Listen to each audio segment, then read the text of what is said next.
Exodus TV தொகுத்து வழங்கும்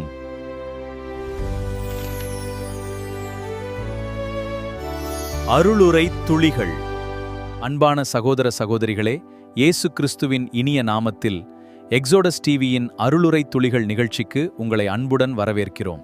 இந்த நிகழ்ச்சி உங்களுக்கு ஆசீர்வாதமாக இருந்தால் எங்கள் சேனலை சப்ஸ்கிரைப் செய்து லைக் மற்றும் ஷேர் செய்து மற்றவர்களும் தேவனுடைய வார்த்தையால் ஆசீர்வாதம் பெற உதவுங்கள். ஆண்டவரும் இரட்சகருமாகிய இயேசு கிறிஸ்துவினுடைய நாமம் மகிமைப்படுவதாக. பிரியமானவர்களே, இந்த காலைவேளை தியானத்திற்கு உங்களை அன்போடு கூட வரவேற்கிறோம். தியானத்திற்காக பிரசங்கியின் புஸ்தகம் 8ஆம் அதிகாரம் 11 மற்றும் 12 வசனங்களை இன்றைக்கு நாம் தியானத்தில் கொள்வோம்.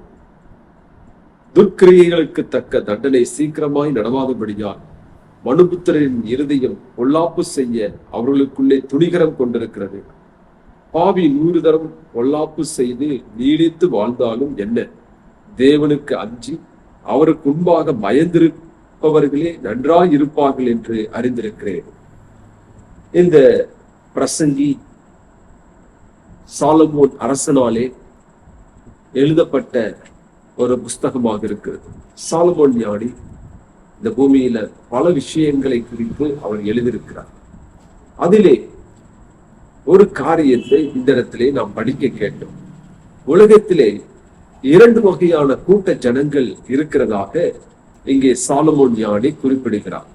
முதலாவதாக நாம் வாசித்த இந்த பகுதியிலே 11வது வசனத்திலே துணிகரம் கொண்ட ஜனங்கள், தேவனுக்கு விரோதமாக எதிராக துணிகரம் கொண்ட ஒரு கூட்ட ஜனங்கள். 12வது வசனத்திலே தேவனுக்கு பயப்படுகிறவர்கள், தேவனுக்கு அஞ்சுகிறவர்கள் என்கின்ற 2 வகையான கூட்டத்தாரை இங்கே பிரசங்கி வெளிப்படுத்துகிறார். இப்படி இந்த 2 கூட்ட ஜனங்களை சொல்லி பிரசங்கி தேவனுடைய ஜனங்களுக்கு சில ஆலோசனைகளை இதிலிருந்து கூறும்படியாக நாம் இந்த வசனங்களிலே கற்றுக்கொள்கிறோம்.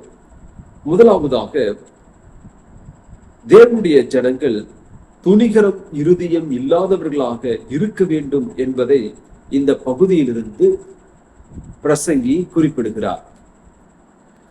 மனுபுத்திரருடைய இருதயம் துணிகரம் கொண்டிருப்பதற்கான காரணம் என்னவென்றால், அந்த 11வது வசனத்திலே துர்க்கிரியைகளுக்கு தக்க தண்டனை சீக்கிரமாய் நடவாதபடியினால் என்று இந்த காரணத்தை இங்கே சாலமோன் ஞானி குறிப்பிடுகிறார்.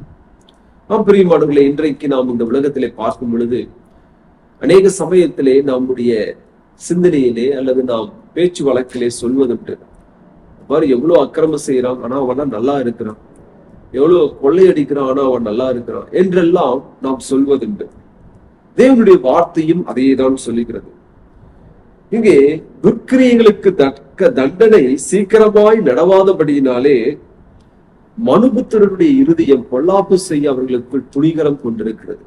ஏன் பாவம் செய்கிறவர்கள் தொடர்ந்து பாவத்தில் நிலைத்திருக்கிறார்கள்? ஏன் அவர்கள் துணிகரமாய் பாவம் செய்கிறார்கள் என்றால், தேவன் அவர்களை சீக்கிரமாய் தண்டிப்பதில்லை. ஆதியாகமம் புஸ்தகம் 6ஆம் அதிகாரம் 5வது வசனத்திலே நாம் படிக்கிறோம், மனுஷனுடைய அக்கிரமம் பூமியிலே பெருகினது என்றும் அவன் இருதயத்தின் நினைவுகளின் தோற்றமெல்லாம் நித்தமும் பொல்லாததே என்றும் கர்த்தர் கண்டு.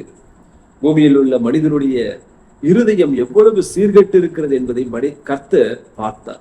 பார்த்தவர் உடனடியாக மனுக்குலத்தை அழிக்கவில்லை, மாறாக நோவாவை கொண்டு அந்த ஜனங்களுக்கு தம்முடைய எச்சரிப்பின் சத்தத்தை பல வருடங்கள் அவர் சொல்லிக்கொண்டே இருந்தார். 100க்கு அதிகமான வருடங்கள் தேவன் அங்கே அமைதியோடு கூட அவர்கள் மனம் மாறுவார்கள் என்று சொல்லி அவர் பொறுமையோடு இருந்தார். தேவனுடைய இந்த இரக்கத்தை, இந்த கிருபையை, இந்த தாமதத்தை அன்றைக்கு வாழ்ந்த ஜனங்கள் தாங்கள் பாவம் செய்வதனாலே எந்த ஒரு பிரச்சனையும் இல்லை, கடவுள் நம்மை தண்டிக்க மாட்டார் என்ற துணிகரம் அவர்களுக்குள் வந்துவிட்டது.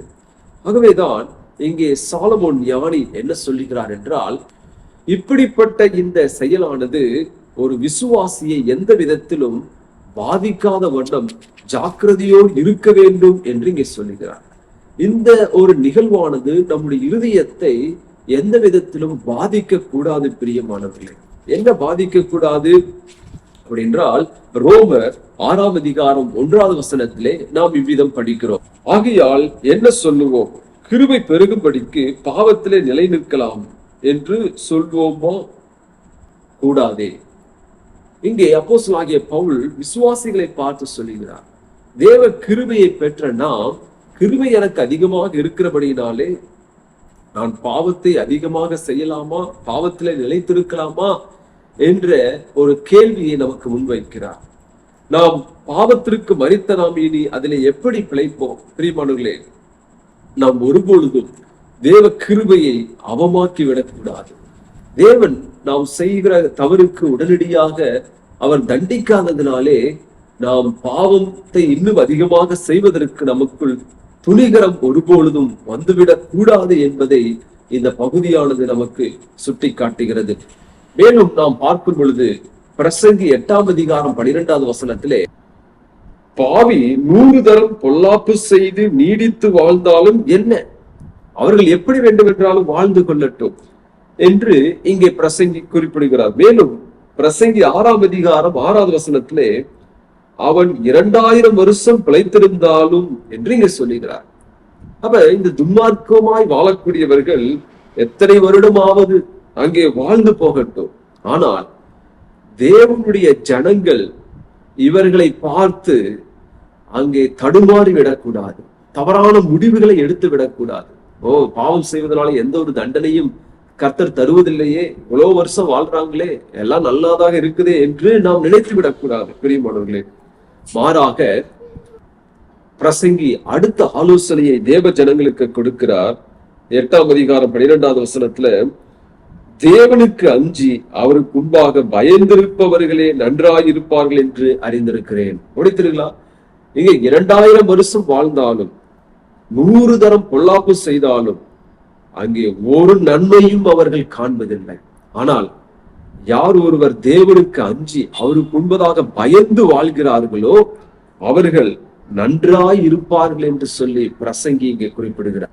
பிரியமானவர்களே, பாவம் செய்வதற்கு துணிகரம் கொள்வதற்கு பதிலாக தேவனுக்கு நாம் பயப்பட வேண்டும், தேவனுக்கு அஞ்சி வாழ வேண்டும். நாம் செய்யக்கூடிய ஒவ்வொன்றையும் ஒருவர் பார்த்து கொண்டிருக்கிறார் என்கின்ற பயம், அல்லது நாம் வேறொரு உலகத்தை சார்ந்தவர்கள், தேவனுடைய ராஜ்யத்திற்குரியவர்கள், நம்முடைய உலகம் இனிமேல் வரப்போகிறது, நாம் அங்கே செல்ல போகிறோம் என்கின்ற அந்த உணர்வு நமக்கு இருக்கும் பொழுது ஒருபொழுதும் ஒரு விசுவாசி தேவனுடைய கிருபையை அங்கே விருதாவாக்க மாட்டான். அவன் அதை பாவத்திற்காக பயன்படுத்தி கொள்ள மாட்டான்.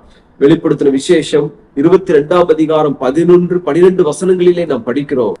இந்த வெளிப்படுத்தின விசேஷம் சபைக்கு எழுதப்பட்ட ஒரு கடிதமாக, ஒரு புத்தகமாக இருக்கிறது. இங்கே நாம் படிக்கிறோம், அநியாயம் செய்கிறவன் இன்னும் அநியாயம் செய்யட்டும், அசுத்தமாய் இருக்கிறவன் இன்னும் அசுத்தமாய் இருக்கட்டும், நீதியுள்ளவன் இன்னும் நீதி செய்யட்டும், பரிசுத்தம் உள்ளவன் இன்னும் பரிசுத்தமாகட்டும். இதோ சீக்கிரமாய் வருகிறேன், அவனவனுடைய கிரிகளின்படி அவனவனுக்கு நான் அளிக்கும் பலன் என்னோடு கூட வருகிறது. நம்முடைய கர்த்தர் வரப்போகிறார், அவனுடைய கிரிகளுக்கு தக்க பலனை தரப்போகிறார். ஆகவே நாம் இந்த உலகத்தாரை கண்டு நாம் ஏமாந்து போய்விட வேண்டாம். நாம் வேறொரு நாட்டிற்கு சொந்தமானவர்கள், நாம் தேவனுக்கு அஞ்சி பயப்பட வேண்டியவர்களாக இருக்கிறோம் என்பதை நாம் உணர்ந்து நாம் நம்மை பரிசுத்தமாய் காத்துக்கொள்வோம், தேவனுக்கு பயப்படுவோம். கர்த்தர் தாமே இந்த வசனங்களோடுமாக நம்ம இந்த நாள் முழுவதும் வழிநடத்துவாராக, அவருக்கு பிரியமாய் வாழ உதவி செய்வாராக, கர்த்தருக்கு பயந்து வாழ உதவி செய்வாராக. ஆமென்.